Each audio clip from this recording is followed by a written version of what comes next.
ठीक है, वेक्टर्स। ठीक, हम लोग वेक्टर्स और स्केलर्स और वेक्टर, दो फिजिक्स के क्वांटिटी ऐसे होते हैं जो हम लोग उसको कैलकुलेशन करने में हमारी बहुत मदद करती है, जो हमें पता चल जाता है। यानी अगर हम कहें कि अगर हम large number of physical quantities की बात करें जो कि बहुत ज़्यादा है, तो उसको हम सिर्फ और सिर्फ दो कैटेगरीज में डिवाइड कर सकते हैं। एक को हम कहेंगे स्केलर्स और दूसरे को कहेंगे हम वेक्टर्स। यानी large numbers of physical quantities can be classified into two categories, one is scalar, another one is vector. तो स्केलर तो आसान है कि जिसमें सिर्फ मैग्नीट्यूड होता है। ठीक है, which physical quantities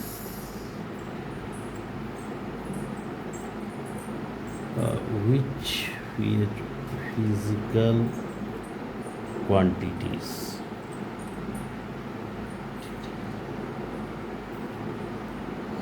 have magnitude, तो सीधा भाषा में कहा जाए have magnitude ओनली, सिर्फ इसमें मैग्नीट्यूड होते, परिणाम होते हैं। इसमें बेसिकली कुछ भी डायरेक्शंस की बात नहीं होती और ये काफ़ी आसान होता है कैलकुलेशन। अब जैसे कि एग्जांपल से अगर हम देखें, मास, लेंथ, टाइम, वर्क, ये इस तरह के क्वांटिटी सारे जिसमें सिर्फ और सिर्फ मैग्नीट्यूड होती है। जैसे कि अगर 2 किलोग्राम आप कहीं से भी बनाना पोटैटोस परचेज करते हैं, शुगर परचेज करते हैं 2 किलोग्राम, 2-3 दुकान से ही परचेज करते हैं, तो आप खाली लिख देते 2 + 2 + 2 टोटल 6 किलोग्राम। क्योंकि मास की क्वांटिटी भी यूनिट किलोग्राम है, लेंथ की मीटर है, टाइम का सेकेंड है, वर्क का जूल है। आप किधर भी काम कराएं तो आप कहेंगे कि हम 10 जूल 20 जूल ऐसे वर्क किए हैं। तो इसमें कोई डायरेक्शन से कोई मतलब नहीं होता। लेकिन मेन जो फिजिकल्स क्वांटिटी होते हैं वो होते हैं वेक्टर्स, जो बहुत ही इम्पोर्टेंट है, जिसको आपका कैलकुलेशंस, इसके लॉ, इसके नियम बिल्कुल सिंपल मैथमेटिक्स से बिल्कुल डिफरेंट।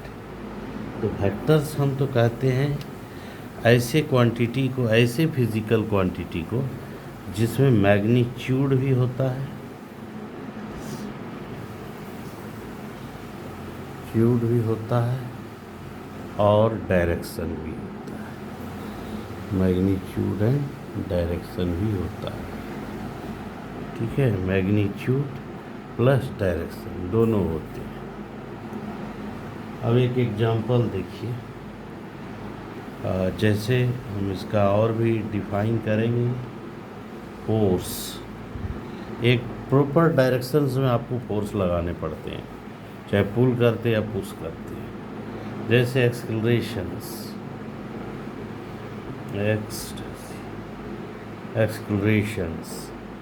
हर प्लेस पे एक्सक्लरेशंस आपके बॉडी में चेंजेस होते रहते हैं, यानी डायरेक्शनल मोमेंट है। और इधर उधर कहीं भी मूव करते हैं तो ये अलग अलग तरीके से एक्सक्लरेट करती है आपकी body. Suppose round and round आप मोशन में हैं तो ये अलग अलग डायरेक्शनल मूवमेंट को दिखाते हैं। मोमेंटम, इम्पल्स, ये सारी चीज़ें ऐसे क्वांटिटी जिसमें डायरेक्शन होते हैं। तो हमें आज पढ़ना है वेक्टर्स को ही, इसी को डीपली समझना है, डिटेल से समझना है। पहले तो हम देखेंगे कि इसको जियोग्राफिकली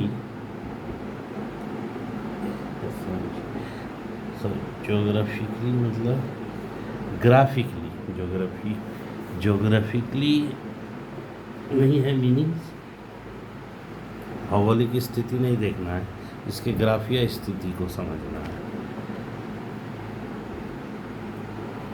ग्राफिकली हम लोग इसको जो रिप्रेजेंट करते हैं कुछ इस तरह से, ये है इसका ग्राफ। अगर देखा जाए तो ये इस तरह इसके ग्राफ को डिटरमाइन करती है। यानी किसी के ऊपर अगर ये लग जाए, जैसे कि ये फोर्स, तो ये इस तरह के एरो मार्क्स दे करके अगर हम इसको लिख देते हैं तो ये इसके डायरेक्शंस को बताता है, डायरेक्शन को समझाता है। अब ये है क्या, देखिए ये जो वाला हिस्सा है यहाँ से लेकर के ऑरिजिन से मेन प्लेन पर जो है, इसको हम कहते हैं टेल, या हम कह सकते हैं ऑरिजिन ऑफ वेक्टर्स। यानी यहीं से निकला ये टेल, और ये जो फ्रंट हिस्सा है इसको हम कहेंगे टिप और हेड।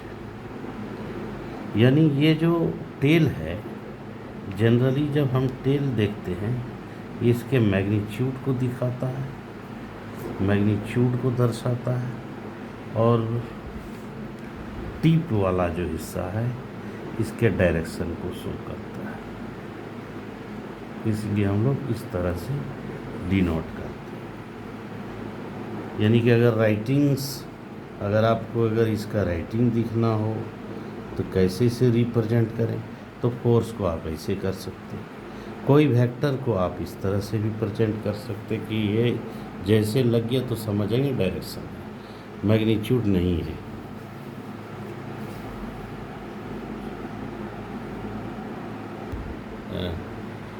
ठीक है, ये वेक्टर जैसे ये वेलोसिटी में भी लग गया तो आप समझ जाना है कि ये डायरेक्शनल मूवमेंट है।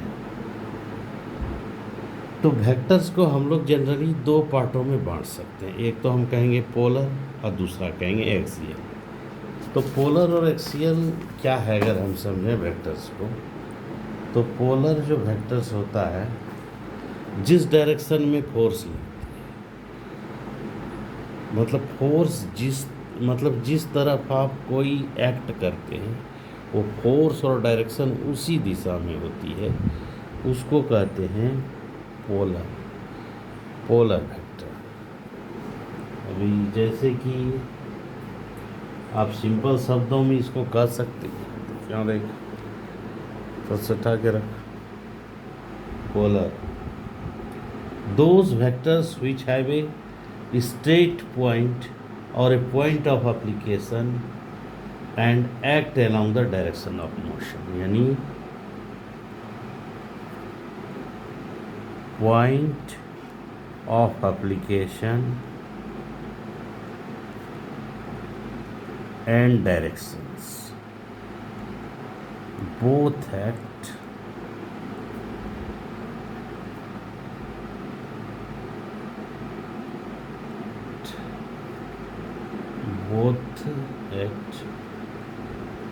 along the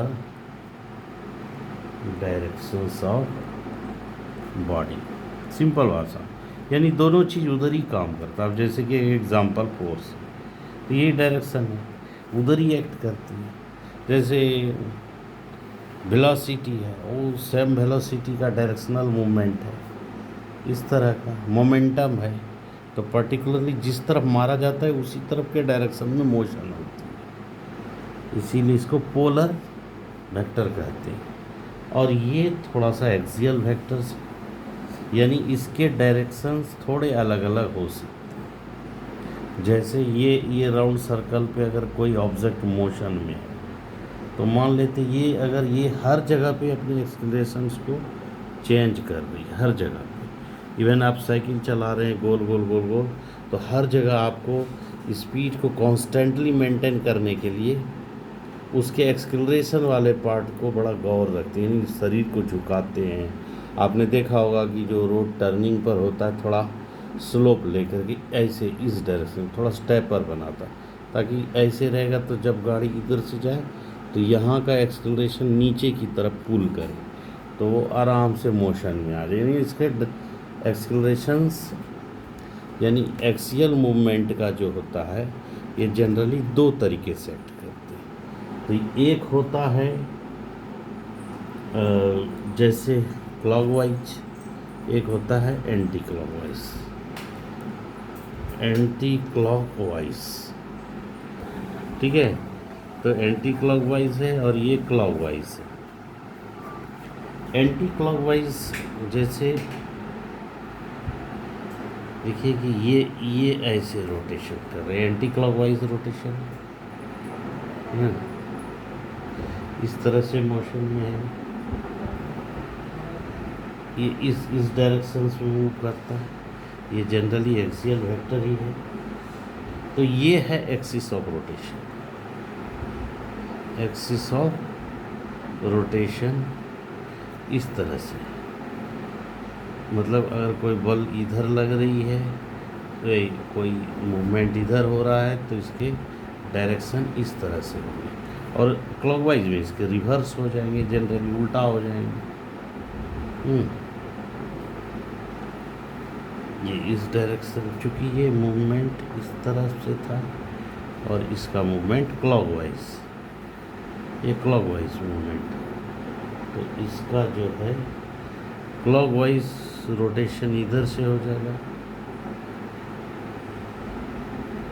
इसे हम और आगे एक्सप्लेन से समझें। तो पहले आपको समझना है कि ये इम्पोर्टेंस क्या है वेक्टर्स का, इम्पोर्टेंस ऑफ वेक्टर।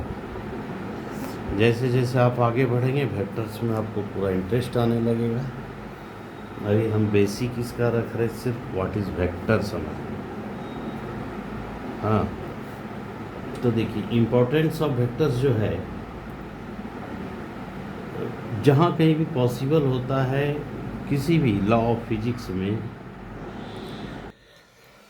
ठीक है। तो इम्पोर्टेंस ऑफ वेक्टर्स हम जानते हैं कि जितने भी लॉ फिजिक्स के जितने भी नियम होते हैं तो जनरली वो वेक्टर फॉर्म में ज़्यादा रहते हैं। तो पहला कुछ जो वेक्टर्स फॉर्म में रहते हैं, अगर हम समझें, बहुत सारे लॉ को हम फिजिक्स में इसी वेक्टर्स के नियम के द्वारा हम इसे सॉल्व कर सकते हैं। यानी कह सकते हैं आप, मेनी लॉज ऑफ फिजिक्स,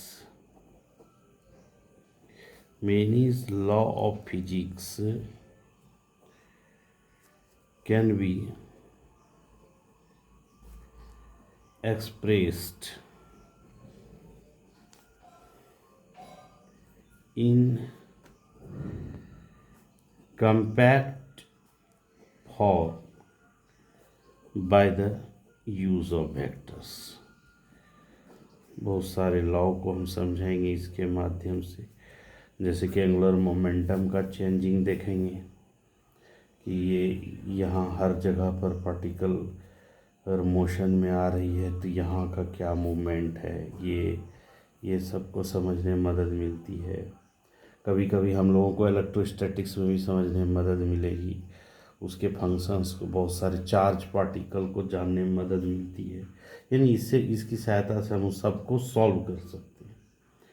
यानी the derivations involving many laws of physics can be greatly simplified by the use of vector. Even हम बहुत सारे जो डेरिवेटिव्स है हम इसी के माध्यम से सॉल्व कर सकते हैं।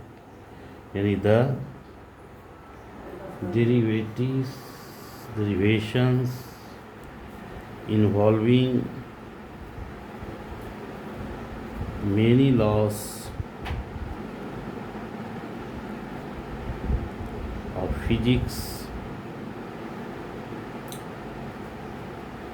can be greatly simplified by the use of vectors। सो बहुत सारे लॉ को हम डेरिवेशंस वगैरह को इसी के माध्यम से सॉल्व करें। A few definitions in vector algebra का समझते, few definitions in vector algebra।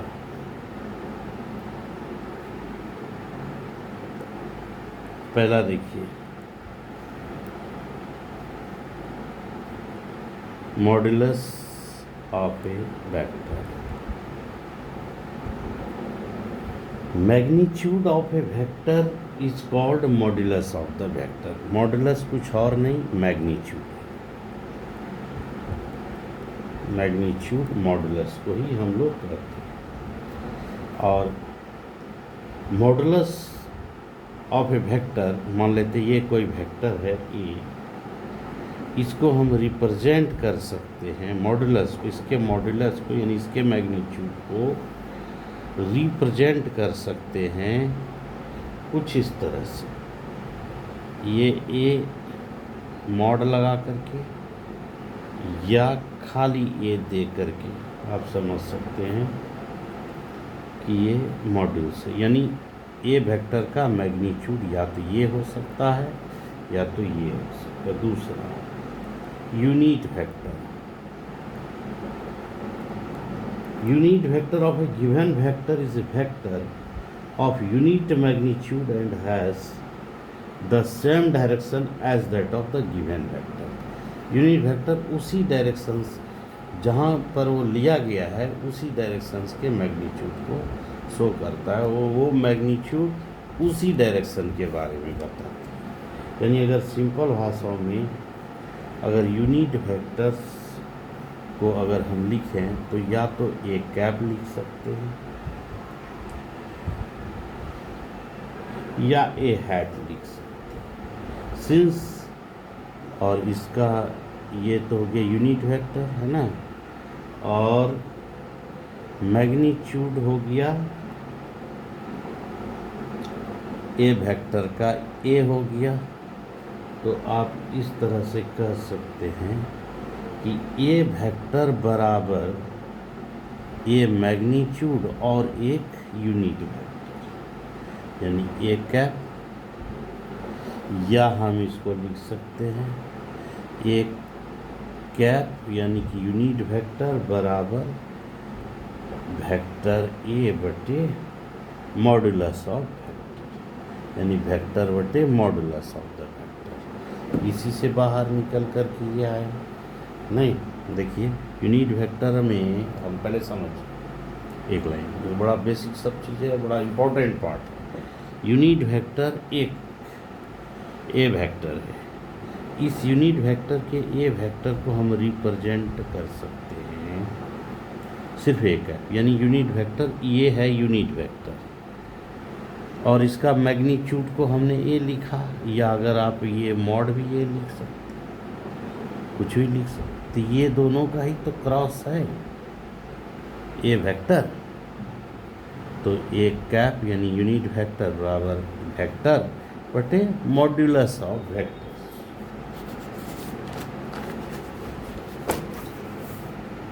सो इस तरह से आप कह सकते हैं a unit vector in a given direction is also defined as a vector in the directions divided by the magnitude of the given vector.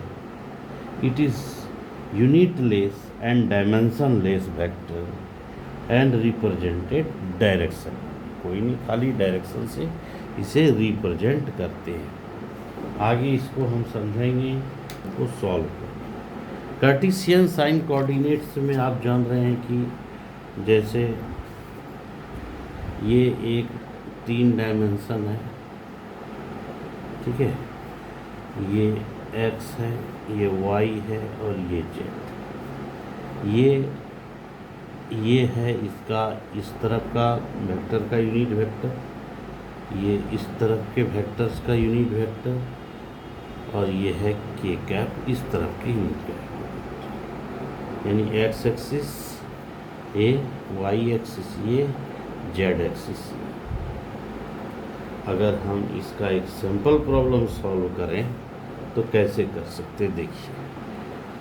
Find the unit vector, आप समझ जाएंगे। Find the unit vector of 4 i cap minus 3 j cap plus k cap. आप देखिए इसके हम solution करते हैं तो ये डायरेक्शन क्या है, एक एक्सिस का है, ये वाला डायरेक्शन है, तो हम इसको ए एक्स और चूंकि ये डायरेक्शन और ये आई कैप,